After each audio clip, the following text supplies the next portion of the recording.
الحمد لله نحمده ونستعينه ونستغفره ونؤمن به ونتوكل عليه ونعوذ بالله من شرور أنفسنا ومن سيئات أعمالنا من يهده الله فلا مضل له ومن يضلله فلا هادي له ونشهد أن سيدنا وسندنا ومولانا محمدا عبده ورسوله الذي أرسله بالحق بشيرا ونذيرا وداعيا إلى الله بإذنه وسراجا منيرا فقد قال الله سبحانه وتعالى في كلامه المجيد وفرقانه الحميد أعوذ بالله من الشيطان الرجيم بسم الله الرحمن الرحيم إن الله وملائكته يصلون على النبي يا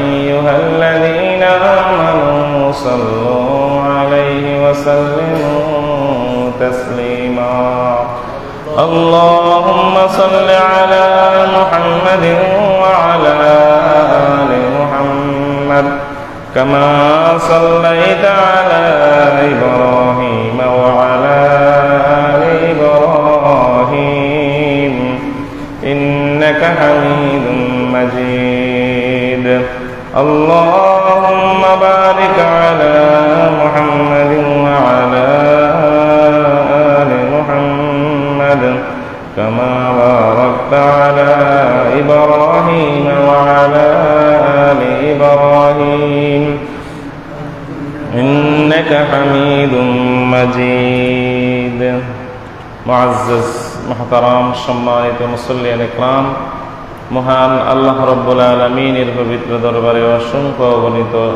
শুকরিয়া জানাচ্ছি, হামদ এবং তানা জানাচ্ছি যে রব্বুল আলামিন আমাদেরকে পবিত্র জুমাবারে জুমার দিনে তার নির্দেশ পালন করণার্থে আমরা তার ঘরে এসে হাজিরা দেওয়ার তৌফিক যে আল্লাহ রাব্বুল আলামিন আমাদেরকে দান করেছেন। মনিবের দরবারে শুকরিয়া আদায় করছি, আলহামদুলিল্লাহ। আল্লাহ রাব্বুল আলামিনের নির্দেশ পালন করা এটা বিশাল সৌভাগ্যের বিষয়। এই পৃথিবীতে আল্লাহ রাব্বুল আলামিন যত মানুষ সৃষ্টি করেছেন, বর্তমানে যারা রয়েছে তাদের অধিকাংশ মানুষ আল্লাহকে মানে না। সারা বিশ্বের মধ্যে অধিকাংশ মানুষ আল্লাহকে মানে না, আল্লাহর নির্দেশ পালন করে না। তাদের থেকে বাছাই করে কম সংখ্যক লোক যারা আল্লাহর নির্দেশ পালন করে আমাদেরকে তাদের অন্তর্ভুক্ত করেছেন, তাদের মধ্যে শামিল করেছেন। এটা বিশাল সৌভাগ্যের বিষয়। আমরা আবারও বলছি আলহামদুলিল্লাহ। লাখ কোটি দুরুদ ও সালামের হাদিয়া পেশ করছি বিশ্বের সর্বকালের সর্বশ্রেষ্ঠ মহামানব সাইয়্যিদুল আম্বিয়া ওয়াল মুরসালিন খাতামুন নবিয়্যিন বিশ্বনবী মুহাম্মদ রাসূলুল্লাহ সাল্লাল্লাহু আলাইহি ওয়াসাল্লামের পবিত্র রূহ মুবারকে সবাই পড়ছি সাল্লাল্লাহু আলাইহি ওয়াসাল্লাম। প্রথমে বললাম যে আল্লাহ রাব্বুল আলামিন এই পৃথিবীতে যত মানুষ সৃষ্টি করেছেন তার মধ্যে অধিকাংশ মানুষ আল্লাহকে বিশ্বাস করে না। পৃথিবীর যদি আপনি পুরা বর্তমান পৃথিবীতে প্রায় 750 কোটি মানুষ পৃথিবীতে বাস করে। এই 750 কোটি মানুষের মধ্যে অধিকাংশ মানুষ আল্লাহকে এক আল্লাহ হিসাবে বিশ্বাস করে না। হ্যাঁ, আল্লাহকে ধরেন হয়তো হিন্দুরাও আল্লাহ আছেন, তারা এটা বলে যে আল্লাহ আছেন, কিন্তু এক হিসাবে তারা মানে না। তারা মূর্তিকে আল্লাহর সাথে কি করে, অংশীদার সাব্যস্ত করে, শিরিক করে। তারাও কিন্তু তারা বলে যে ভগবান একজন আছে, বলে না, ভগবান বলতে তারা আল্লাহকে বুঝায়।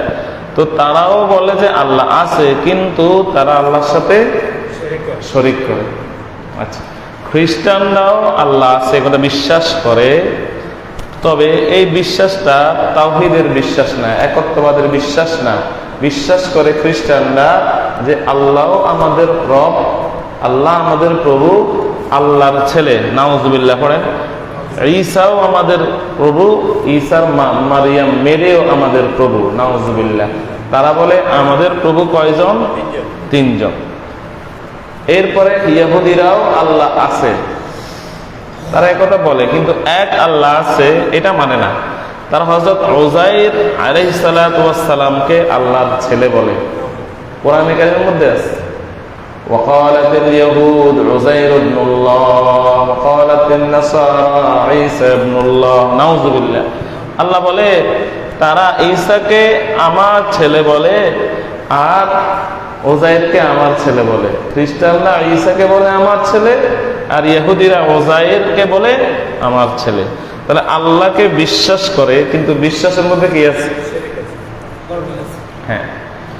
এরপরে আসেন হিন্দুরা তো বললাম, বৌদ্ধরাও বললাম, সব শুধু নাস্তিক ছাড়া, শুধু কি ছাড়া? নাস্তিক ছাড়া বাকি সবাই আল্লাহকে, আল্লাহ একজন আছেন এটার সাথে এটা মানে, তবে আল্লাহর সাথে তারা অন্যান্য অংশীদার, অন্যান্য সত্তাকে আল্লাহর সমকক্ষ হিসেবে তারা গ্রহণ করে। এই জন্য তারা মুশরিক। পৃথিবীতে কাফেরের চেয়েও মুশরিকের সংখ্যা বেশি। কাফেরের চেয়েও কিসের সংখ্যা বেশি? মুশরিক। এবার আসেন এই পুরো পৃথিবীর মানুষগুলোকে যদি আপনি ভাগ করেন তাহলে দুইটা ভাগ, একটা হচ্ছে আস্তিক, একটা হচ্ছে নাস্তিক। আস্তিকের সংখ্যা বেশি।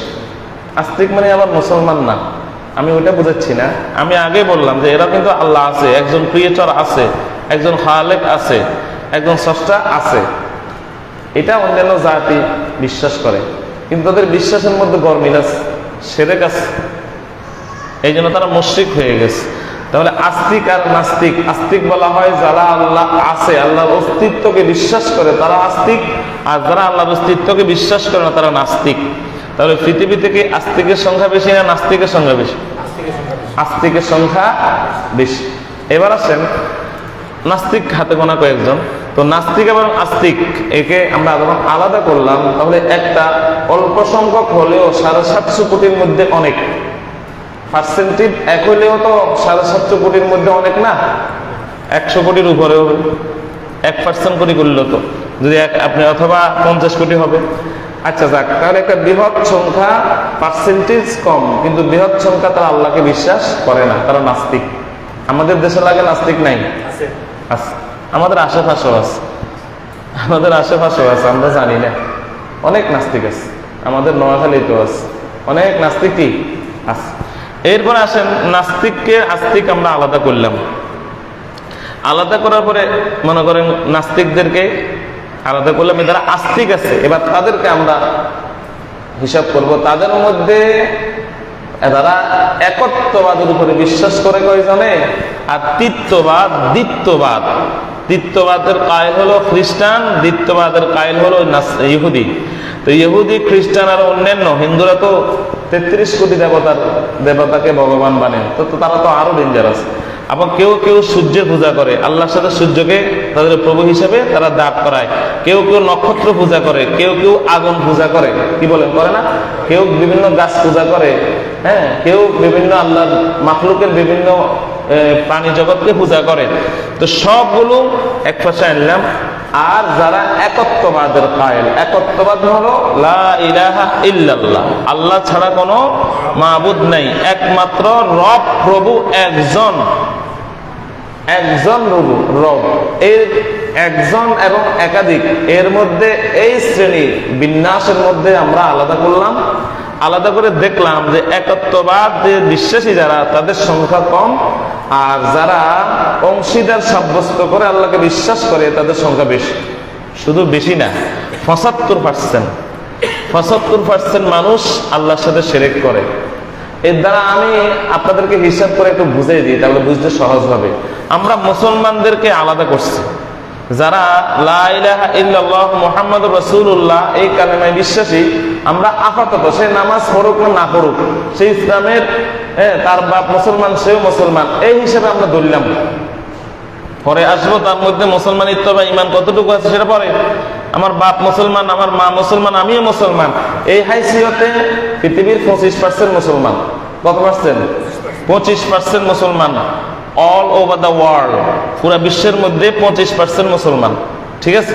আর বাকি 75% মানুষ নাস্তিক এবং মুশরিক। তো তাদের মধ্যে কত পার্সেন্ট বাদ দিবেন? আপনি যদি 5% বাদ দেন, তাহলে আপনাকে 70% মানুষ এক আল্লাহকে বিশ্বাস করে না, তারা অংশীদার সাব্যস্ত করে। আল্লাহ আছে ঠিক আছে, তবে তারা বলে আল্লাহর সাথে অমুক আল্লাহ হওয়ার উপযুক্ত, অমুক আল্লাহ হওয়ার উপযুক্ত, ওই জিনিস আল্লাহ হওয়ার উপযুক্ত। তারা শিরক করে, অংশীদার সাব্যস্ত করে। এরকম মানুষের সংখ্যা 70%। তার মধ্যে ইহুদি আছে, খ্রিস্টান আছে, হিন্দু আছে, বৌদ্ধ আছে, তার মধ্যে মূর্তি পূজা যারা করে তারা আছে, সূর্য পূজা যারা করে তারা আছে, মাজুসি আছে, অগ্নি পূজকরা আছে। সবগুলো মিলে আমরা 70% ধরলাম, 5% ধরলাম নাস্তিক, বাকি 25% মুসলমান। মানে আমার বাপ মুসলমান, আমি মুসলমান, 5 ওয়াক্ত নামাজ পড়ে না, তারপরও তাকে ধরলাম মুসলমান। এরকম মুসলমানের সংখ্যা পৃথিবীতে কত পার্সেন্ট? 25%। তো এবার 25% ধরলে বাকি 75% তারা আল্লাহর সাথে কুফরি করতেছে অথবা শিরক করতেছে। এটা তো ঠিক আছে। তাহলে দেখেন, একটা বৃহৎ সংখ্যা, প্রতি 100 জনের 75 জন মানুষ বিনা হিসেবে জাহান্নামী। ঠিক না বেঠিক? বিনা হিসাবে জাহান্নামী। কিছু কিছু মানুষ বিনা হিসেবে জান্নাতে যাবে, কিছু কিছু মানুষ বিনা হিসেবে জাহান্নামে যাবে। এটা তো ওয়াজ করার কিছু নেই। নাস্তিকদের আবার হিসাব আছে, বলেন নাস্তিকদের হিসাব আছে? তারপরে মুশরিকদের, যারা ইহুদি খ্রিস্টানদের হিসাব আছে? কোন হিসাবের দরকার আছে? বিনা হিসেবে জাহান্নামী, তারা বিনা হিসাবে জাহান্নামী। শুধু হিসাব করে জাহান্নামে যাবে উম্মতে মুহাম্মদ, আর বাকি সবাই বিনা হিসেবে জাহান্নামী। কারণ তারা কোরআন মানে না, আল্লাহ মানে না, রাসূল মানে না। তো যারা আল্লাহ মানে না, কোরআন মানে না, রাসূল মানে না, তাদের হিসাব কি? তাদেরকে তো এগুলোর হিসাব নেওয়া দরকার নাই। তারা তো এমনিই তারা বিনা হিসেবে তারা জাহান্নামী। সুতরাং 75% মানুষ বিনা হিসাবে জাহান্নামী। এই ব্যাপারে তো আমাদের আকীদা ঠিক আছে। এবার আসেন 25% মুসলমানদের অবস্থা একটু আপনাদেরকে বলি। 100%-এর মধ্যে 100 মানুষের মধ্যে 75 জন মানুষ মুশরিক, বেঈমান অথবা নাস্তিক। আমরা যারা ঈমান গ্রহণ করেছি, দাবি করি মুমিন সারা পৃথিবীতে, আমি এই 25%-এর মধ্যে নামাজি বেনামাজি সবাইরে দোষ, সুদখোর মদখোর সবাইরে দোষ, ঠিক না? সবাইরে দোষছি কিন্তু 25%-এর মধ্যে। তাহলে 25%-এর মধ্যে এবার আসেন বাংলাদেশের প্রেক্ষাপট। বাংলাদেশে কত পার্সেন্ট মুসলমান? 90%। মুসলমান সংখ্যা বাড়ছে, আবার কেউ বলে কমছে। আচ্ছা যাক, 90%, সবাই বলে যে 90% মুসলমান। তো 90% ধরলাম। পৃথিবীর বাংলাদেশ হচ্ছে দ্বিতীয় বৃহত্তম মুসলিম দেশ। এত মুসলমান পৃথিবীতে, এর চেয়েও বেশি শুধু আরেকটা দেশ আছে, সেটার নাম কি? ইন্দোনেশিয়া। ইন্দোনেশিয়া হলো পৃথিবীর বৃহত্তম মুসলিম দেশ। এর পরের অবস্থান আমাদের, মানে সংখ্যাগরিষ্ঠতার দিক থেকে আমরা হচ্ছে পৃথিবীর দ্বিতীয় বৃহত্তম মুসলিম দেশ। এবার আমাদেরকে দিয়া যাচাই করলে তো বাইরে যাব, কি কোন? এবার আমাদের মধ্যে আসেন, আমাদের মধ্যে মনে করেন আমাদের পুরা বাংলাদেশ বাদ দেন, নোয়াখালী বাদ দেন, আপনাদের এলাকা দিয়ে আজকে উদাহরণ দেন। বলেন তো, ফজরের নামাজে মসজিদে জুমার নামাজে যতজন লোক আসে, তাদের উপরে মনে হয় ফজরের নামাজ ফরজ ছিল না? কি গণ? তাদের উপরে কি ফজরের নামাজ ফরজ ছিল? জবাব দেন না। আমরা আজকে দুই সার মিলাম যে আমরা আসলে কে কতটুকু মুসলমান, কে কতটুকু মুমিন, ঈমান আমাদের কতটুকু আছে, আমরা আজকে হিসাব করব। আল্লাহ বলছে না যে তুমি হিসাব দেওয়ার আগে নিজের হিসাব নিজে করো। কিয়ামতের দিন আমি আল্লাহর কাছে হিসাব দেওয়ার আগে তোমার হিসাবটা একটু তুমি নিজে করি আসিও বান্দা, তাহলে তুমি উপদেশ পাই যাবা, ইবরত পাই যাবা, তুমি হেদায়েতের পথ পাই যাবা। তুমি নিজের হিসাবটা একটু নিজে করো। আমাকে হিসাব দেওয়ার আগে বস আসবে, অডিট করবে। যারা অডিট করে বসরা, অডিটের আগে কয়েকবার হিসাব দেখে না, ঠিক আছে কিনা, যোগ বিয়োগ ঠিক আছে কিনা, আয় ব্যয় বাউচার গুলো ঠিক আছে কিনা। অডিট যদি আসে, যদি কিছু ধরে থাকতো, অডিটে চাকরি পর্যন্ত চলে যাওয়ার কি আছে, সম্ভাবনা আছে। এই জন্য বারবার কি করে? হ্যাঁ, আল্লাহ বলতেছে যে আমার অডিটের আগে নিজের অডিট করো। হাসিবু ক্বাবলা আন তুহাসাবু, হিসাব নেওয়ার আগে নিজের হিসাবটা নিজে করো বান্দা। এই জন্য আমরা হিসাব করি। বলেন ফজরের নামাজ পড়া যারা জুমাতে আসে, আমাদের এই মসজিদ যতটুকু মুসল্লি আছে ততটুকুর কথা বললাম, যদি জুমার নামাজে মসজিদ ফুরি যায় তাহলে এই সমস্ত ব্যক্তিদের উপরে ফজরের নামাজ কি ফরজ ছিল নাকি ছিল না? এখানে তো কোনো মুসাফির আসি জুমা পড়ে না নাকি? হতে পারে হয়তো এরকম কয়েকজন মুসল্লি হতে পারে যিনি ফজর নামাজ অন্য এলাকাতে পড়েন, এখানে শুধু জুমা পড়েন, সেটা অল্প কয়েকজন। কিন্তু ম্যাক্সিমাম মানুষের উপরে ফজরের নামাজ ফরজ ছিল যেরকম জুমার নামাজ ফরজ। এবার আসেন সেই ফজরের নামাজে কয়জন মুসল্লি আপনি পাইছেন? কয়জন পাইছেন আজকে? মাশাআল্লাহ, তো আজকে ভালো পাইছেন মনে। আজকে কি জানেনি আমি তো আলোচনা এটা করুন, আজকে যে আলোচনা করুন মনে এটা জানে। আলহামদুলিল্লাহ, আমি শুনেছি এখানে ফজর নামাজে খুব কম মুসল্লি হয়, খুব কম, সামনের কাতারও পুরে না অনেক সময়। হ্যাঁ, আমি আপনাদের কাউকে দোষারোপ করতেছি না, করতেছি না, একটু হিসাবটা করব। হিসাব করে যদি দেখেন যে হিসাব আপনি ঠিক আছেন তো আলহামদুলিল্লাহ এটার উপর থাকবেন। আর যদি দেখেন হিসাবে একটু কম বেশ আছে তাহলে কি করতে হবে? আমাদেরকে পরিবর্তন হতে হবে, পরিবর্তন করতে হবে আমার স্বভাবকে, আমার ইবাদতের জিন্দেগিকে কি একটু চেঞ্জ করতে হবে। আসেন তাহলে ফজরের নামাজে এরকম অনেক আছেন এখানে, অথবা তারা আসবে, তারা আছে, আপনারা হয়তো যারা ফজরের নামাজে আসছেন আলহামদুলিল্লাহ। ফজরের নামাজের আজান হওয়ার পরে তারা নামাজ মসজিদে পড়ে নাই, বেশদ্দক মানুষ এরকম যারা মসজিদে ফজরের নামাজ পড়ে নাই, বাড়িতে পড়ছে। হ্যাঁ, বাড়িতে আপনি বিভিন্ন ওযর থাকলে পড়তে পারবেন, জামাত তরক করার জন্য, জামাত ছেড়ে দেওয়ার জন্য, জামাতে না আসে বাড়িতে নামাজ পড়ার কিছু শর্ত আছে। তো সেই শর্তের মধ্যে যদি আপনি পড়েন তাহলে গেছেন, ভালো হয়েছে, আপনি বাঁচে গেছেন। কিন্তু সেই শর্ত যদি আপনার মধ্যে না থাকে তাহলে আপনি বলেন যে আপনি সুস্থ সবল মানুষ, মসজিদে আসতে কোনো বাধা নাই, আপনি কি বাড়িতে পড়লে নামাজ হবে? তারপরে আপনি যদি দোকানে যদি আপনি নামাজটা পড়েন নামাজ হবে। আগে বলছি সত্য ওজর এগুলা থাকলে কোনো ইয়ে নাই, শুধু মাযহাবগতভাবে ইমাম আবু হানিফা রাহমাতুল্লাহ আলাইহির মাযহাবে এক কথা আর বাকি তিন মাযহাবে আরেক কথা। তারা বলতেছে লা সালাতা ইল্লা বিল জামাআ, জামাত ছাড়া নামাজে নেই। বাড়িতে অন্য কোথাও বিনা ওজরে বিনা কারণে আপনি পড়লে আপনার নামাজ হবে না। লা সালাতা ইল্লা বিল জামাআ, জামাত ছাড়া নামাজ নাই। নামাজ মানে হচ্ছে জামাত, জামাত তো পড়বেন, তো জামাত ছাড়া বিকল্প নাই। ওজর এবং সত্য আমি বারবার এটা কয়েদ করতেছি, আপনারা আলোচনাটা ভুল বুঝবেন না, ভালো করে খেয়াল করে তারপর চিন্তা করবেন। যার কোনো ওজর নাই, ইচ্ছে করে সুস্থ মানুষ ইচ্ছে করে বাড়িতে নামাজ পড়তেছেন, মসজিদ ফাঁকা, আপনার নামাজ কি কবুল হবে? না, হবে না, আপনার নামাজ হবে না। তিন মাযহাবের মতে আপনার নামাজে হবে না। ইমাম আবু হানিফা রাহমাতুল্লাহ আলাইহির একটা কাউল এটাও আছে ইমাম, তাহলে বোঝা যায় সকলের মতে নামাজ হবে না বিনা উযরে। একটা হাদিস আছে মান তারাকাল জামাআতা মুতাআম্মিদান ফাহুয়া ফাসিক, যে ব্যক্তি ইচ্ছে করে জামাত তরক করে সে ফাসিক। ফাসিক মানে কবিরা গুনাহ করনেওয়ালা। তার মানে বোঝা গেল যে ব্যক্তি জামাতের সাথে নামাজ পড়লো না, নামাজ পড়ে নাই, না নামাজ পড়ছে কিন্তু জামাতে পড়ে নাই, সে ফাসিক। কি আশ্চর্য কথা দেখছেন, নামাজও পড়ছে কিন্তু কি হয়েছে? ফাসিক হয়েছে। আর ওটা তো আছে বলে তাহলে নামাজ না পড়লে, তো নামাজ না পড়লে তো আছে মান তারাকা সালাতা মুতাআম্মিদান ফাকাদ কাফারা, সে কাফের। যে ব্যক্তি ইচ্ছে করে নামাজ ছেড়ে দিয়েছে সে কুফরি করছে, আর যে ব্যক্তি ইচ্ছে করে জামাত ছেড়ে দিয়েছে সে ফাসকি করছে, সে ফাসিকি করছে, তার আমল নামে কবিরা গুনাহ লেখা হবে। যে ব্যক্তি নামাজ ছেড়ে দিল সে কুফরি করছে। তাহলে নামাজ পড়লে কুফরির থেকে বাঁচা যাবে, তবে কবিরা গুনাহ থেকে বাঁচলো না। কেন বাঁচলো না? সে জামাতে পড়ে নাই। এবার আসেন ফজরের নামাজ, 5 ওয়াক্ত নামাজ যদি আপনার এলাকাতে হিসাব করেন তাহলে এলাকাতে যদি কত মানুষ, 100 মানুষ আসেনি আপনাদের আত্রাফে? 200 মানুষ, 200 জন মানুষ বা 100 জন মানুষের উপরে নামাজ ফরজ, তারা পুরুষ, তারা মসজিদে আসে পড়তে হবে।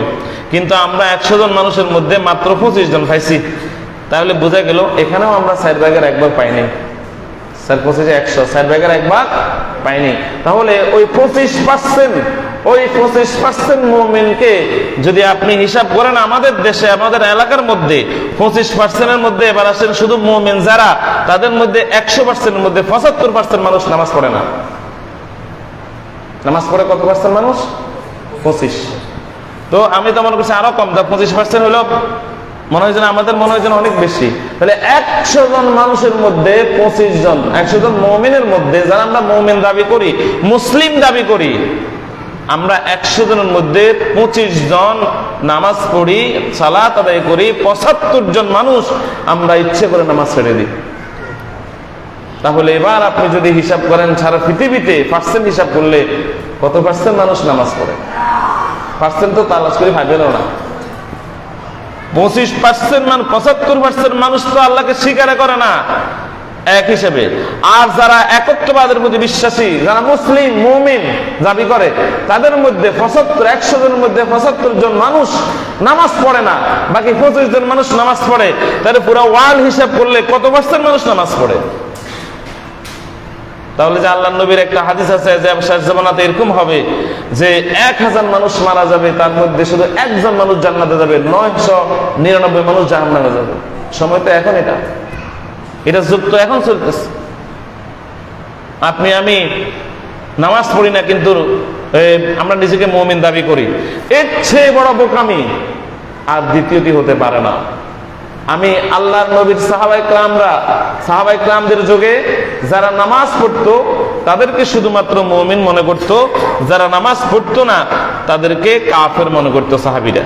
এই জন্য আল্লাহ নবী বলছেন, আল ফারকু বাইনাল মুমিনি ওয়াল কাফিরি তারকুস সালাহ, যে মুমিন এবং কাফেরের মধ্যে পার্থক্য সৃষ্টিকারী হলো নামাজ। যে ব্যক্তি নামাজ পড়বে সে কাফের, কাফের থেকে খারিজ মানে সে মুমিন, আর যে ব্যক্তি নামাজ পড়বে না সে কুফরের মধ্যে প্রবেশ করলো।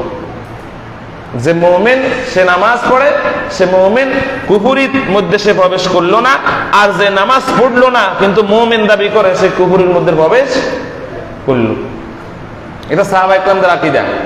আপনি আরো আশ্চর্য হবেন যে মারাত্মক কথাগুলা বেনামাজিদের ব্যাপারে বলা আছে। নামাজ এটা কিন্তু কোরআন কারীমের মধ্যে নামাজের ব্যাপারে বলা হয়েছে সালাহ, সাদ লাম ওয়া আলিফ তা, এটা হচ্ছে কোরআনের লফজ। আর আরবিতে লেখে সাদ লাম আলিফ তা, দুটোটা শুদ্ধ। কোরআন কারীমে যেটা আছে সেটাও শুদ্ধ, সাদ লাম আলিফ তা এটাও শুদ্ধ। আর নামাজ হচ্ছে ফার্সি শব্দ। নামাজ কি শব্দ? ফার্সি শব্দ।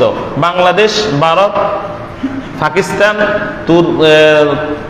তুরস্ক সহ এই অঞ্চলের মানুষগুলা এটাকে কি বলে?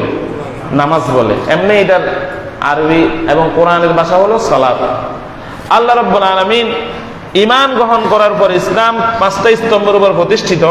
তার মধ্যে প্রথমটা হলো লা ইলাহা ইল্লাল্লাহ মুহাম্মাদুর রাসূলুল্লাহ, এটা হলো প্রথম স্তম্ভ। দ্বিতীয় স্তম্ভ হলো কি? ওয়া ইকামুস সালাহ, নামাজ প্রতিষ্ঠা করা। এই দ্বিতীয় স্তম্ভ হলো ইকামুস সালাহ। বুনিয়াল ইসলামু আলা খামসিন শাহাদাতু আন লা ইলাহা ইল্লাল্লাহ ওয়া আন্না মুহাম্মাদার রাসূলুল্লাহ ওয়া ইকামুস সালাহ ওয়া ইতাউজ যাকাহ ওয়া হজ্জুল বাইত ওয়া সাওম রমাদান ওয়া হজ্জুল বাইত। বুখারী শরীফের হাদিস। ইসলাম 5টি স্তম্ভের উপর প্রতিষ্ঠিত। ইসলাম নামক স্ট্রাকচার, ইসলাম নামক এই স্ট্রাকচারটা 5টা পিলারের উপর প্রতিষ্ঠিত। তার মধ্যে 1 নম্বর পিলার হলো কালেমা লা ইলাহা ইল্লাল্লাহ মুহাম্মাদুর রাসূলুল্লাহ। দ্বিতীয় নম্বর হলো কি? সালাত। তাহলে আপনি আল্লাহর নবী বলেন যে ব্যক্তি এই নামাজ পড়লো না, সালাত আদায় করলো না, সেই ইসলামের 5টি খুঁটির মধ্যে 1টি খুঁটিকে ধ্বংস করে দিল। ওই 1টি খুঁটি এমন একটি গুরুত্বপূর্ণ খুঁটি যে খুঁটিটা ধ্বংস হওয়ার সাথে সাথে বাকিগুলো ধ্বংস হয়ে যাবে। এটা এমন গুরুত্বপূর্ণ খুঁটি যে খুঁটিটা থাকলেই বাকি 5টা খুঁটি থাকবে, 4টা খুঁটি থাকবে। আর এই খুঁটিটা না থাকলে একটা খুঁটিও থাকবে না। আপনারা জানেন নামাজের আলোচনা, এটা আপনারা সবাই জানেন। কোরআন কারীমের মধ্যে 82 বার বলছে কি নামাজ পড়ো। কয়বার? 82 বার। আচ্ছা, একজন আপনি চাকরি করেন একজন অধীনে, চাকরি করার পরে বস আপনাকে একটা অনুরোধ করলো যে তুমি এই কাজটা করো। তো আপনি করলেন না। দ্বিতীয়বার বস আবার আপনাকে ডাকে বললেন তুমি কাজটা করো, আপনি তাও করলেন না। তৃতীয়বার আবার বলল কাজটা করো, আপনি তাও করলেন না। বলেন তো এরপরে আপনি শোকজ খাবেননি? শোকজ করবে না আপনাকে? অথবা আপনার চাকরি থাকবে? সেটা সরকারি হোক, বেসরকারি হোক, স্বায়ত্তশাসিত প্রতিষ্ঠান হোক, কোন প্রতিষ্ঠানে আপনার ঊর্ধ্বতন বসের কথা যদি আপনি পরপর 3 বার অমান্য করেন, আমার মনে হয় না চাকরি থাকবে। শোকজ তো খাবেন, জবাব না দিতে বলে চাকরি শেষ।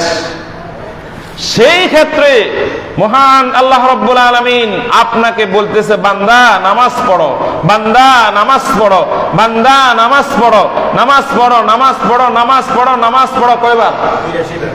82। তাহলে যেই বস দুনিয়ার মানুষ যদি আপনার যে যার অধীনে চাকরি করেন সেই 3 বারের বেশি হলে আপনার রিজিক বন্ধ করে দেয়, আপনার চাকরি থেকে আপনাকে বরখাস্ত করে দেয়, আপনাকে চাকরিচ্যুত করে, আপনাকে শোকজ লেটার দেয়, তাহলে যে মহা রাজাদিরাজ মহাসম্রাট আল্লাহ রাব্বুল আলামিন আপনাকে প্রত্যেক দিন 82 বার ডাকতেছে, ও আমার বান্দারে ঘুমিয়ে আসছ কেন? নামাজটা পড়ে নে, সালাতটা আদায় কর। 1 বার 2 বার বলে ক্ষান্ত হলে তো সার্থ। ডেলি 82 বার যে রব আমাদেরকে নামাজ কথা বলতেছে, আমি আপনি 82 বার সে নামাজের কথা অমান্য করতেছি, সেই নির্দেশকে অমান্য করতেছি। তাহলে বলেন, যদি পৃথিবীর মানুষের হাতে যদি এই দায়িত্ব দেওয়া হতো, যারা আমার আইন মানবে তাদেরকে রিজিক দিবা, যারা আমার আইন মানবে না তাদেরকে রিজিক দিবা না, যদি আল্লাহ এই রিজিকের ব্যবস্থা মানুষের হাতে করত, আমি আপনার এই রিজিক ব্যবস্থা থাকতো? আল্লাহু আকবার। বসের কথা আপনি 1 মাস আপনি যদি না যান, শোকজ খাবেন, আস্তে আস্তে আপনার চাকরি চলে যাবে। আপনার বাল বাচ্চার রিজিকের ব্যবস্থা সেখান থেকে হয়, আপনার স্ত্রীর ভরণ পোষণের ব্যবস্থা সেখান থেকে হয়। আপনি তার 1, 2, 3টাও নির্দেশ অমান্য করলে তারা পৃথিবীর সম্পূর্ণ আপনার ওই গভর্নমেন্ট এবং ওই প্রতিষ্ঠানের সুযোগ সুবিধা থেকে আপনাকে বঞ্চিত করে দেয়। সেই মহান রাজাদিরাজ যিনি 82 বার আমাকে নির্দেশ দিলেন, বান্দারে আমার সালাতটা একটু আদায় কর, আপনি যদি সেই রবের প্রত্যেক দিন ডেলি 82 বার যদি আপনি নির্দেশটা অমান্য করেন, তাহলে যুক্তি বলে যে আপনার রিজিক বন্ধ হয়ে যাওয়ার কথা, আপনার হায়াতের রিজিক বন্ধ হয়ে যাওয়ার কথা, আপনার খাওয়ার রিজিক, আপনার অক্সিজেনের রিজিক, আপনি বেঁচে থাকার রিজিক সাথে সাথে বন্ধ হয়ে যাওয়ার কথা। কিন্তু যেহেতু মহান আল্লাহ আর রহমান, এই জন্য আপনি বেঁচে আছেন। ঠিক না বেঠিক? একটু চিন্তা করেন না, এই জন্য আপনি বেঁচে আছেন রহমানের উসিলায়। দুনিয়াতে যদি আল্লাহ রাব্বুল আলামিন রহিম হতেন, শুধুমাত্র রহিম হতেন দুনিয়াবাসীর জন্য, কোন কাফের, কোন নাস্তিক, কোন সুদখোর, কোন বেনামাজি দুনিয়ার বুকে টিকে থাকতে পারতো না। আল্লাহ রাব্বুল আলামিন তাদেরকে শেষ করে দিতেন। কিন্তু রহমান নামের বরকতে আস্তিক, নাস্তিক, কাফের, মুশরিক, বেনামাজি, সুদখোর, মদখোর, দুর্নীতিবাজ, মানুষের অধিকার বিনষ্টকারী, মানুষের হক বিনষ্টকারী ব্যক্তিদেরকে আল্লাহ বাঁচিয়ে রেখেছেন কোন নামের উসিলায়? রহমান। কিয়ামতের দিন আল্লাহ রহমান থেকে বলেন আমি রহিম। কিয়ামতের দিন বলবেন আর রহমান ফিদ দুনিয়া, তাফসীরে আছে আল্লাহ রাব্বুল আলামিন দুনিয়াবাসীর জন্য হলো রহমান। সেখানে আস্তিক, নাস্তিক, নামাজি, বেনামাজি সবারই রিজিক দিবেন, সবারই খাবার দিবেন। সে আল্লাহকে মানুক আর না মানুক, আল্লাহকে গালি দেখ, রাসূলকে গালি দেখ, তার রিজিক আল্লাহ বন্ধ করবেন না। কিন্তু আখিরাতে আল্লাহকে রহমান হবেন না রহিম? রহিম হবেন। আল্লাহ রাব্বুল আলামিন সেদিন শুধুমাত্র যারা আল্লাহর নির্দেশ পালন করছে তাদের প্রতি দয়া প্রদর্শন করবেন। সেদিন আর তিনি রহমান হিসাবে নিজেকে ঘোষণা দিবেন না, তিনি নিজেকে ঘোষণা দিবেন আনার রহিম আল ইয়াউম, আজকে আমি রহিম। আজকে দুনিয়াতে যারা আমার একত্ববাদের প্রতি বিশ্বাস স্থাপন করেছ, যারা আমার নির্দেশ পালন করেছ, শুধুমাত্র আমি তাদের প্রতি দয়া করব, বাকিদের উপর আমি বিচার করব। তারা যা অর্জন করছে তারা পাবে, তাদেরকে আমি কোনো অনুকম্পা করব না, কোনো করুণা, কোনো দয়া মায়া আখিরাতে আমার নাই। যত দয়া মায়া আখিরাতে থাকবে সব আমার আদেশ পালনকারী বান্দা বান্দীদের জন্য থাকবে। সেদিন যদি আমরা যদি রহমান নাম নিয়ে আল্লাহ যে ঘোষণা দিবেন, সে রহমান নামের উসিলায় যদি আমরা যদি আল্লাহ রাব্বুল আলামিনের এই অনুগ্রহের মধ্যে, অনুকম্পার মধ্যে যদি পড়তে না পারি, তাহলে আমরা জাহান্নামী। আমরা কি জান্নাতি না জাহান্নামী? জাহান্নামী। নামাজ হলো, এটার ওয়াজ কি করবে? আপনার শরীরে রক্ত থাকলে তো আপনি আছেন, রক্ত না থাকলে নাই। এই যে বেশিরভাগ মানুষ রক্তক্ষরণে মারা যায়, এটা তো জানেন, অ্যাক্সিডেন্ট, বিভিন্ন সময় কাটাকাটি, যুদ্ধ। বেশিরভাগ মানুষ কিসের কারণে মারা যায়? রক্ত শূন্যতা, রক্ত মানে একটা জায়গা কাটা গেছে, যেহেতু বেহাস আছে, যদি রক্তটা কেউ বন্ধ করতে পারতো তাহলে সে বেঁচে যেত, হাজার হাজার এরকম। তাহলে রক্ত হচ্ছে শরীরের মধ্যে এমন একটা জিনিস যেটা না থাকলে মানুষ বাঁচে না, যেটাকে এট এ টাইম রিপ্লেসমেন্ট করা যায় না। এই জন্য ব্লাড ক্যান্সার যদি হয় কাউকে বাঁচানো সম্ভব না। অন্য ক্যান্সার হলে কাটি ফেলে দিলে, একটা কাটলে আরেকটা থাকে অথবা ইয়ে করে, কিন্তু যদি ব্লাডের মধ্যে ক্যান্সার হয়, ব্লাড কি এট এ টাইম শরীর থেকে সবগুলো কি ফেলে দেওয়া যাবে? যাবে না। এই জন্য যদি রক্ত হচ্ছে আপনার শরীরে বেঁচে থাকার জন্য যেরকম প্রয়োজনীয়, তার চেয়েও বেশি প্রয়োজনীয় হলো ঈমানকে রক্ষা করার জন্য সালাত। সালাত থাকবে তো আপনার ঈমান থাকবে, সালাত থাকবে তো আপনার ঈমান থাকবে না। আর যেরকম রক্ত থাকবে তো আপনি জীবিত থাকবেন, রক্ত থাকবে তো আপনি জীবিত থাকবেন না, রক্ত থাকবে না তো আপনি জীবিত থাকবেন না।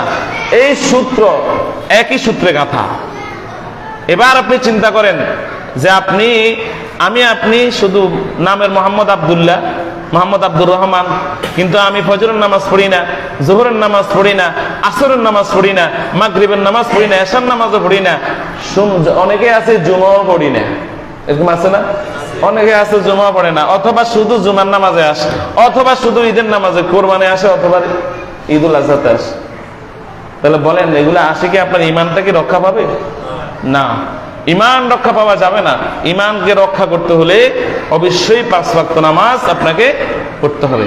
আল্লাহর নবী বিদায় হজের দিন عن أبي أمامة رضي الله تعالى عنه قال سمعت رسول الله صلى الله عليه وسلم يقول في حجة الوداع আল্লাহর নবী বিদায় হজের দিন ওইখানে দাঁড়িয়ে, ওই পাহাড়, ওই পর্বতে দাঁড়িয়ে তিনি বলেছেন, তিনি কি বলেছেন? ওয়াত্তাকুল্লাহা রাব্বাকুম। 1 নম্বর ওসিয়ত, ভালো করে শুনেন, 1 নম্বর ওসিয়ত ওয়াত্তাকুল্লাহা রাব্বাকুম। তোমরা যেখানে থাকবে, যে পজিশনে থাকবে, তোমরা তোমাদের রবকে ভয় করে চলবে। 2 নম্বরে ওয়াসাল্লু খামসাকুম, ওয়াসাল্লু খামসাকুম, তোমরা 5 ওয়াক্ত নামাজ আদায় করবে। 3 নম্বর ওয়াসুমু শাহরাকুম, রমজান মাস আসলে রমজানের রোজাটা আদায় করবে। তারপরে কয় নম্বর গেছে? 4 নম্বর হলো ওয়াদ্দু যাকাত আমওয়ালিকুম, তোমাদের উপরে যদি যাকাত ফরজ হয়ে থাকে যাকাতটা আদায় করবে। কয় নম্বর গেছে? 4। এবার 5 নম্বর ওয়াতিউ যা আমরিকুম, তোমাদের নেতার আনুগত্য করবে। কি কোন? যে নেতা নামাজ পড়ে না, আল্লাহ তো কইছে, আল্লাহ রাসূল কইছে নেতার আনুগত্য করবে। এখানে নেতা বলতে কাদেরকে বুঝাইছে? যা আমরিকুম। এবার এখানে অনেকে বলে নেতা, সাধারণ সব নেতার কথা বলা হয়েছে। যা আমরিকুম মানে হচ্ছে যারা আপনাকে ভালো কাজের জন্য পথ প্রদর্শন করে, আপনি তাদেরকে মানতে হবে।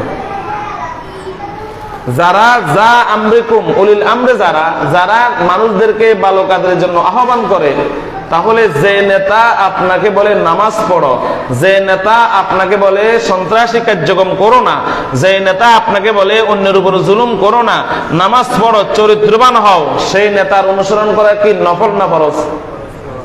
বলেন না, নফল না ফরজ? ফরজ। আলোচনা বুঝতেছেন না? এত সহজ সরল আলোচনা না বুঝলে তো কিছু করার নাই। তাহলে উনি হচ্ছে উলিল আমর, যিনি আপনাকে ভালো কাজের জন্য বলেন। আল্লাহ নবী বলেন যে ওয়াতিউ যা আমরিকুম, তোমাদেরকে যারা ভালো পথের নির্দেশ করে, ভালো পথ দেখায়, ভালো কাজ করার জন্য উৎসাহ দেয়, তাদের অনুসরণ করো। এই 5টা নির্দেশ আল্লাহ নবী বিদায় হজ্জে বা তার উম্মতদের জন্য রেখে গেছেন। একটা হলো তোমরা আল্লাহকে সর্বাবস্থায় ভয় করো, 2 নম্বরে 5 ওয়াক্ত নামাজ পড়ো, 3 নম্বরে রমজানের রোজা রাখো, 4 নম্বরে যাকাত ফরজ হলে যাকাত দাও, 5 নম্বরে হলো তোমরা আমর বিল মারুফ যিনি করেন, যিনি মানুষদেরকে ভালো কাজের জন্য আদেশ দেন। এখানে মনে করেন যিনি বয়ান করেন, যিনি ওয়াজ করেন, ভালো পথের জন্য আসার জন্য বলেন, হ্যাঁ, আপনি হক্কানি আলেমের অনুসরণ করবেন, এটা আপনার উপর ফরজ। আমর বিল মারুফ নাহি আনিল মুনকার ফরজ। সুতরাং একজন আলেম যদি আপনাকে ভালো কাজের জন্য আদেশ বলে, আলেম হলেও, অথবা আপনি সাধারণ মানুষ, আপনি মসজিদের এপাশ দিয়ে আসতেছেন, দেখতেছেন নামাজ দাঁড়ায় গেছে, আপনি যদি বলেন ভাই টেলিভিশন না দেখে নামাজটা পড়ো, তাহলে আপনি যিনি টেলিভিশন দেখতেছেন আপনার উপর ফরজ এই ব্যক্তির কথা মানা। এটাকে বলে ওয়াতিউ যা আমরিকুম। এই 5টা নির্দেশ যারা মানবে, আল্লাহর নবী বলেন তাদখুলু জান্নাতা রাব্বিকুম, তাহলে তোমরা এই 5টা নির্দেশ পালন করলে তোমাদের রবের জান্নাতের মধ্যে তোমরা প্রবেশ করে দাও। কথা বুঝছেন? এরপরে নামাজের ব্যাপারে প্রত্যেক নবীর উপরে নামাজ ফরজ ছিল, কারো এক ওয়াক্ত, কারো দুই ওয়াক্ত। নামাজ সবার উপর ফরজ ছিল, সমস্ত বনে আদমের উপরে নামাজ ফরজ ছিল, সমস্ত নবী তারপর রাসূলদের উপরে নামাজ ফরজ ছিল, তার উম্মতের জন্য নামাজ ফরজ ছিল। আমাদের নবী মুহাম্মদ রাসূলুল্লাহ সাল্লাল্লাহু আলাইহি ওয়াসাল্লাম নবুয়ত পাওয়ার পরে সর্বপ্রথম একসাথে 5 ওয়াক্ত নামাজ ফরজ ছিল না। তথ্যগুলোর মধ্যে জানা যায়, ইতিহাস ঘাটলে 610 খ্রিস্টাব্দে আল্লাহ নবী নবুয়ত পাইছেন, তখন 2 ওয়াক্ত নামাজ ফরজ ছিল। কয় ওয়াক্ত ছিল? 2 ওয়াক্ত। এরপরে 614 খ্রিস্টাব্দে আল্লাহ রাব্বুল আলামিন কোরআনে কারীমের আরেকটা আয়াত নাজিল করে 3 ওয়াক্ত নামাজ ফরজ করছেন। আর বাকি 5 ওয়াক্ত নামাজ কোথায় ফরজ হয়েছে এটা তো সবাই জানেন, মেরাজে। এটা বুখারী শরীফের হাদিস, মুসলিম শরীফের হাদিস আছে। নামাজ এমন একটি ইবাদত যে 5 ওয়াক্ত যে ফরজ হয়েছে, এই সংবাদটা আল্লাহ দুনিয়াতে জিবরাইলকে পাঠান নাই। জিবরাইল আসি নবীকে বলে না যে আপনার উপর 5 ওয়াক্ত ফরজ, আল্লাহ নিজে রাসূলকে সামনে রেখে বলছে। সুবহানাল্লাহ।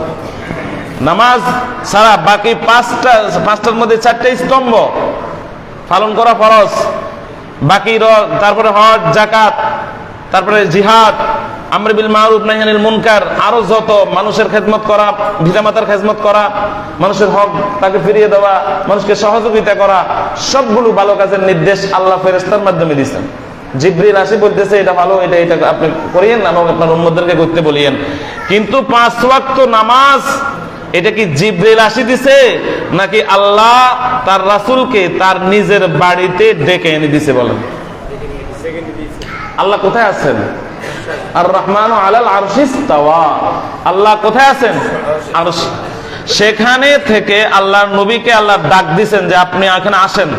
আল্লাহর নবী মেরাজে রাত্রিতে আল্লাহর সাথে দেখা করে আল্লাহ রাব্বুল আলামিন তাকে এবং তার উম্মতের জন্য 5 ওয়াক্ত নামাজ হাদিয়া দিয়েছেন। এটা যদি কোনো মামুলি কোনো উপহার হতো তাহলে আরশ আজিম পর্যন্ত ডেকে নেওয়ার কোনো প্রশ্ন আসতো না। অথচ মানুষ এটাকে মামুলি একটা ইবাদত মনে করে, এটা মামুলি ইবাদত মনে করে। আপনারা তো জানেন 50 ওয়াক্ত নামাজ ফরজ হয়েছে, সহিহ হাদিসে আছে, কোন জয়ীব টয়ীব না, একদম বুখারীর রিওয়ায়াত। বুখারীর বিশাল একটা হাদিস আছে মেরাজের উপরে, সেখানে আপনি পেয়ে যাবেন 50 ওয়াক্ত নামাজ ফরজ হওয়ার পরে আল্লাহর নবী মুহাম্মদ রাসূলুল্লাহ হযরত মূসা আলাইহিস সালামের সাথে যখন দেখা হলো, মূসা আলাইহিস সালাম বললেন আল্লাহ আপনাকে কি উপহার দিয়েছেন? আল্লাহ নবী বললেন আমারে 50 ওয়াক্ত নামাজ দিস, সালাত দিস।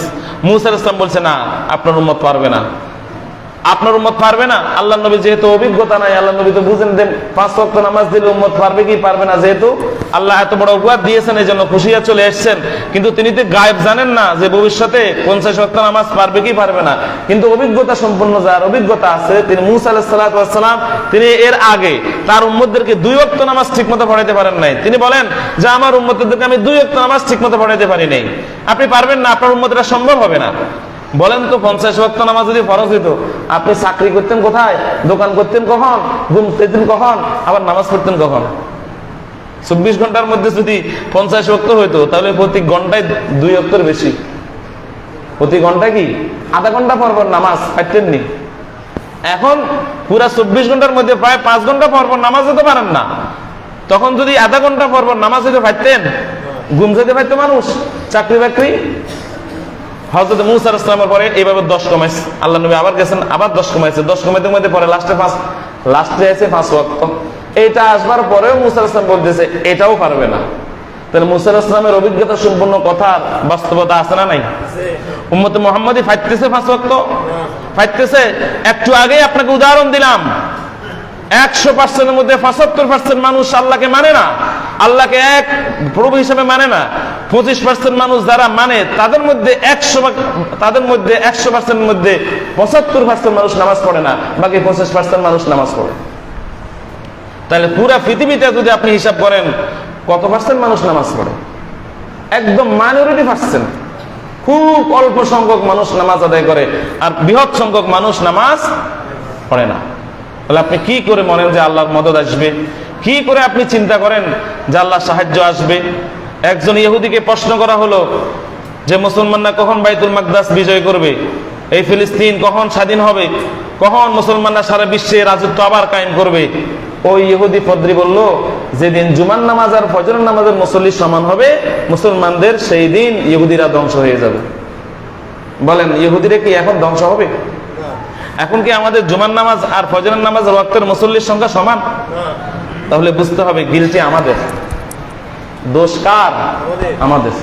আমরা কেন্দ্রে জারজার করি। যদি মানুষগুলো যদি আল্লাহ রাব্বুল আলামিন নির্দেশ, আল্লাহ রাব্বুল আলামিন কোরআনের মধ্যে বলেছেন, যদি দেশের অধিবাসীরা, যদি অঞ্চলের অধিবাসীরা, গ্রামের অধিবাসীরা যদি আমাকে ভয় করে, আমার উপর ঈমান আনে, আমলে সালেহ করে, তাহলে আমি আল্লাহ আসমান থেকে বরকতের সমস্ত দরজা তাদের জন্য খুলে দেব। পৃথিবীর কোন মানুষ তাদের কোনো ক্ষতি করতে পারবে না। জহরাল ফাসাদ ফিল বাররি ওয়াল বাহরি বিমা কাসাবাত আইদিন নাস, জলে এবং স্থলে আজকে সারা বিশ্বব্যাপী যে বিপর্যয় হচ্ছে, সব আমাদের হাতের কামাই, সব আমাদের হাতের কামাই। বন্যা প্লাবন আসলে সেটাও আমাদের হাতের কামাই, আমাদের বদ আমলের কারণে এগুলো হচ্ছে। সুতরাং আমরা যদি ঠিক হয়ে যেতাম, তাহলে পৃথিবীর এই সমস্ত বিপর্যয়গুলো আসতো না। এটা কোরআনে কারিমের কথা, যে আমাদের আমলের কারণে এগুলো হচ্ছে। আল্লাহ রাব্বুল আলামিনের হাবিব বলতেছে, আউয়ালু মা ইউহাসাবু বিহিল আবদু ইয়াউমাল কিয়ামাতিস সালাহ। বলেন কিয়ামতের দিন সর্বপ্রথম কিসের হিসাব হবে? নামাজের। কবরে আপনি গেলেন, কবরে তো আযাবের ফেরেশতারা চলে আসবে প্রত্যেক মানুষের জন্য, পীর সাহেব হোক আর মুরিদ হোক, আলেম হোক আর গায়রে আলেম হোক, খতিব সাহেব হোক, মুসল্লি হোক, ইমাম সাহেব হোক, মুসল্লি হোক, সবার জন্য কবরে আযাবের ফেরেশতারা আসে। কিন্তু আপনি যদি নামাজি হন, আপনি যদি হালাল খোর হন, হালাল খোর বুঝেন তো, যিনি হালাল খায় তাকে বলে হালাল খোর, আর যিনি হারাম খায় তাকে কি বলে? হারাম খোর। তা হালাল খোর হন, আপনি যদি নামাজি হন, পরের হক বিনষ্টকারী না হন, আপনাকে আযাবের ফেরেশতারা আযাব দেওয়ার জন্য জায়গা খুঁজে পাবে না। আল্লাহু আকবার। সবার জন্য আযাবের ফেরেশতা আসবে, তাদের জন্য অনুরোধ করা আছে, সবার জন্য যাবা। বাকি নামাজ পড়লে নামাজ তার শিওরে, দান সদকা এক পাশে, রোজা এক পাশে, মানুষের সাথে ভালো ব্যবহার করা এক পাশে, তার পুরা চতুর্দিকে প্রোটেকশন ওয়াল হয়ে যাবে, যাতে ওই আযাব দানকারী ফেরেশতারা কোন জায়গা দিয়া ওই ব্যক্তির ভিতরে ঢুকতে পারবে না। কারণ নামাজ এক পাশে দাঁড়িয়ে যাবে, দান সদকা এক পাশে দাঁড়িয়ে যাবে, মানুষের সাথে ভালোবাসা এক পাশে দাঁড়িয়ে যাবে, তারপরে মানুষকে বিপদ আপদে সহযোগিতা করা এক পাশে দাঁড়িয়ে যাবে। যত প্রকারের ন্যাক কাজ আছে, সব ন্যাক কাজগুলো, ন্যাক আমলগুলো চতুর্দিকে তাকে এইভাবে পাহারা দিবে, দেয়াল হয়ে দাঁড়াবে, যাতে আযাবের ফেরেশতাকে আযাব দিতে না পারে। শেষমেশ ওই আযাবের ফেরেশতারা কোনো কুল না ভাইয়া চলে যাবে। আল্লাহু আকবার। তো আপনাকে যদি আযাবের ফেরেশতারা আসার পরে যদি আপনার এক পাশে আপনি দান করেন, ভালো কথা, আপনি হজ করেন, ভালো কথা, সব করেন, কিন্তু এই পাশটা খোলা, ফেরেশতারা কি ঢুকতে পারবে নাকি পারবে না? তাহলে নামাজ যদি আপনি নামাজ যে পয়েন্টে নামাজ দায়িত্ব পালন করবে, নামাজ এসে আপনাকে প্রটেক্ট করবে, সেই পয়েন্ট যদি খোলা থাকে, আযাবের ফেরেশতারা সহজে ঢুকে আপনাকে আযাব দিতে পারবে। সেদিন অন্য কোনো আমল আপনাকে তাদের আযাব থেকে বাঁচাতে পারবে না। এই জন্য আল্লাহ নবী বলেন, কিয়ামতের দিন সর্বপ্রথম আল্লাহ হিসাব তালাশ করবেন। আমি অন্য কিছুর হিসাব পরে, আগে নামাজের হিসাব দাও। ফজর নামাজের হিসাব দাও, যোহর, আসর, মাগরিব, এশা, বিতির নামাজ, জুমার নামাজ হিসাব দাও। আল্লাহ নবী বলেন, আউয়ালু মা ইউহাসাবু বিল আবদি ইয়াউমাল কিয়ামাতিস সালাহ ফা ইন সালাহাত সালাহা লাহু সাইরু আমালিহি ওয়া ইন ফাসাদাত ফাসাদা লাহু সাইরুল আমাল। আল্লাহু আকবার। আল্লাহ নবী এরপরে হাদিসের পরে কি বলতেছেন, যদি কোনো বান্দা সঠিকভাবে একদম ফজর থেকে এশা পর্যন্ত নামাজের হিসাব পুঙ্খানুপুঙ্খানুভাবে আল্লাহকে দিতে পারে, আল্লাহ তাআলা আর কোনো হিসাব তালাশ করবেন না। সে কি করছে কি করে নাই, কি করছে কি করে নাই, কি আমরা দুনিয়াতে টিকে তাই 24 ঘন্টার মধ্যে নামাজ ছাড়াও তো আমাদের অন্যান্য কাজকর্ম আছে না? আমাদের লেনদেন আছে, ব্যবসা বাণিজ্য আছে, আমাদের বিভিন্ন জায়গার সফর আছে, আমাদের চাকরি বাকরি আছে, আমাদের মুআমালাত মুহাসারাত আছে। তো নামাজ তো একটা, আর বাকি হাজারো রকমের ব্যস্ততা আমাদের আছে। তো সেইগুলো একমাত্র নামাজের হিসাব যদি আপনি পুঙ্খানুপুঙ্খানুপাতে দিতে পারেন, আল্লাহ বলবে বাকি লোকগুলোর হিসাব আমি পেয়ে গেছি, আমি এর হিসাব দেব না, তুমি জান্নাতে চলে যাও। চিন্তা করেন, এটা একদম সহিহ রিওয়ায়াত হাদিস, শেখ আলবানী বলেছেন এটা সহিহ। এই কোন এটা তিরমিজি শরীফের হাদিস, ফা ইন সালাহাত সালাহা লাহু সাইরুল আমাল ওয়া ইন ফাসাদাত ফাসাদা সাইরুল আমাল।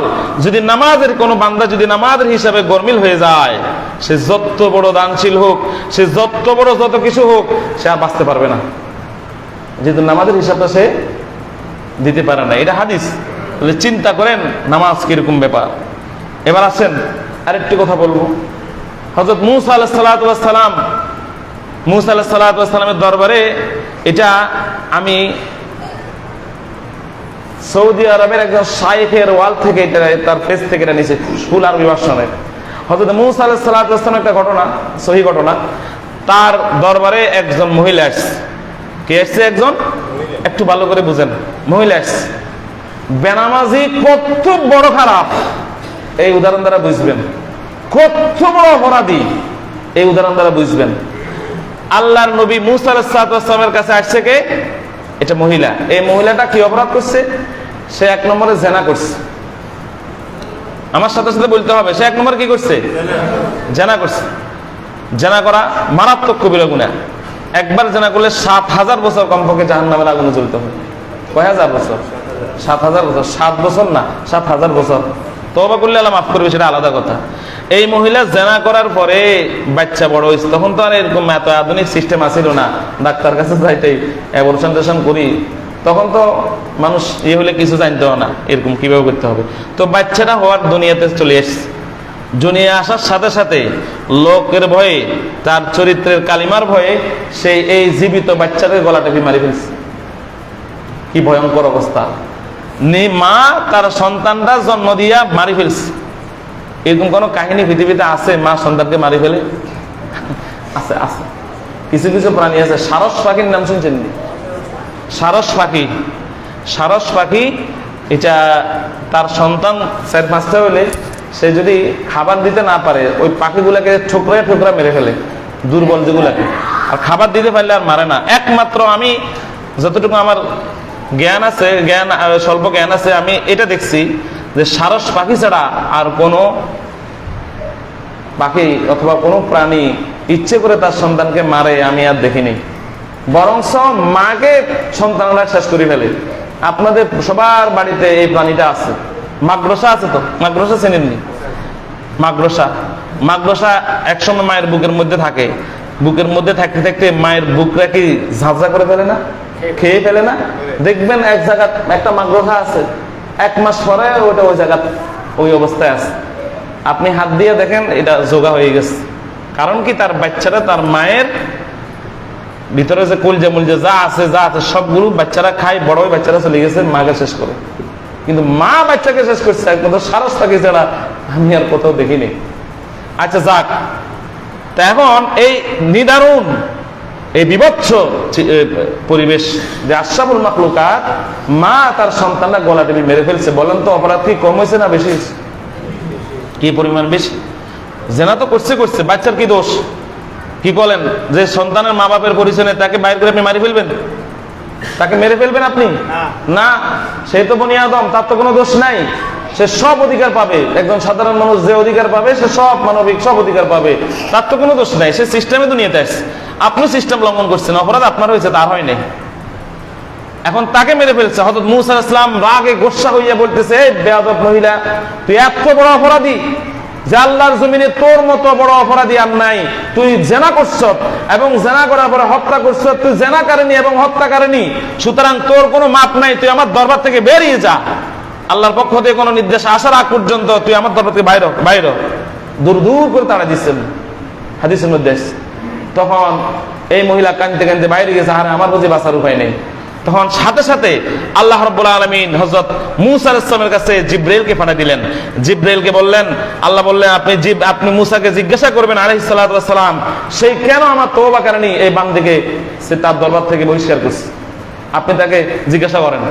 হযরত জিবরাইল আলাইহিস সালাতু ওয়াস সালাম মূসা আলাইহিস সালামকে বলে যে আল্লাহ আমাকে প্রশ্ন করার জন্য বলেছে, আপনি কেন এই তওবাকারী? এটা কিন্তু আল্লাহ বলেন না এই হত্যাকারী, এই জানাকারী। হাদিসে এটা নাই। হাদিসে এই কথা আছে, আপনি তাকে মূসাকে বলেন যে মূসা কেন আমার তওবাকারী বান্দিকে বহিষ্কার করছে। আল্লাহু আকবার। আপনি কেন তাকে বহিষ্কার করলেন? আপনি জবাব দেন। হযরত মূসা আলাইহিস সালাম বললেন যে তার থেকে বড় অপরাধী তো পৃথিবীতে দ্বিতীয়টি কি হতে পারে না। সে জেনা করছে, যে বাচ্চাকে সে গর্ভে ধারণ করেছে, প্রসব করেছে, আবার নিজের হাতে সে তার বাচ্চাকে হত্যা করেছে। এর চেয়ে বড় অপরাধী কে আছে? আল্লাহ রাব্বুল আলামিন হযরত জিবরাইল সালামের মাধ্যমে মূসাকে বললেন, ও মূসা, আপনি জানেন না এর থেকেও বড় অপরাধীরা আপনার জমিনে বেঁচে আছে। এই মহিলার চেয়ে, জেনাকারিনী হত্যাকারিনী মহিলার চেয়েও আরো বড় মারাত্মক অপরাধ করেও আপনার সামনে দিয়ে দিব্যি হেঁটে বেড়াচ্ছে, বেঁচে যাচ্ছে, আপনি তো তাদেরকে কিছু বললেন না। মুসা সাল্লাল্লাহু আলাইহি ওয়াসাল্লাম আশ্চর্য হয়ে গেলেন যে জেনাকারিনী এই মহিলা হত্যাকারিনী মহিলার চেয়ে আরো বড় অপরাধী। আল্লাহ রাব্বুল আলামিন বললেন, হ্যাঁ, যে ব্যক্তি ইচ্ছে করে নামাজ ছেড়ে দেবে, যাবতীয় ওজর সত্য ছাড়া, কোনো প্রকার ওজন নাই, কোনো প্রকার সত্য ছাড়া যে ব্যক্তি ইচ্ছে করে নামাজ ছেড়ে দিল, সেই এই জেনাকারিনী মহিলা হত্যাকারিনী মহিলার চেয়ে বড় অপরাধী। নাউযুবিল্লাহি মিন যালিক। এবার আপনি বলেন, কি হিসাবে আপনি নিবেন বেনামাজি? কি হিসাবে নিবেন? হযরত মূসা আলাইহিস সালাম আশ্চর্য হয়ে গেলেন। এরপরে আজকেও পড়ছি আল্লাহর নবী বলেন যে বেনামাজিরা কিয়ামতের দিন ফেরাউন, নমরুদ, হামানদের সাথে হাসর করবে। নাউযুবিল্লাহ বলেন। এটাও সহিহ হাদিস, এটারও রিওয়ায়াত সহিহ। তাহলে আমরা চাই আল্লাহর নবীর সাথে আমাদের হাসর হোক, আমরা চাই শহীদদের সাথে হাসর হোক, আমরা চাই সালেহিনদের সাথে হাসর হোক, উলামাদের সাথে আমাদের হাসর হোক, জান্নাতি ব্যক্তিদের সাথে হাসর হোক। যদি আপনি যদি হামান, তারপরে তারপর নমরুদ, ফেরাউন, কারুনের সাথে যদি আমি হাসর করি, আমি নিশ্চিত জান্নাতি না জাহান্নামী? তাহলে এবার ভাই পায়ে হাত দিয়ে বলবো আমরা নামাজটা ঠিক করেন। ইন্না সালাতা তানহা আনিল ফাহশাই ওয়াল মুনকার। নিশ্চয় নামাজ মানুষকে যাবতীয় খারাপ কাজ থেকে বিরত রাখে। নামাজ ঠিক করেন, আপনি নামাজেই সব গোলা নেবেন ইনশাআল্লাহ। আপনি নামাজ ছেড়ে দিয়েন না, আজ থেকে ইয়াকিন করেন আপনি নামাজ ছেড়ে দেবেন না। একটা একটা করে আমল শুরু করেন। একজন মানুষ যদি হাজার অপরাধের মধ্যে জড়িত থাকে, আপনি আজকে বললে সে কালকে হাজার অপরাধ ছেড়ে দিতে পারবে না, অভ্যাস ছেড়ে দিতে পারবে না। আপনি একটা একটা করে আমল করেন।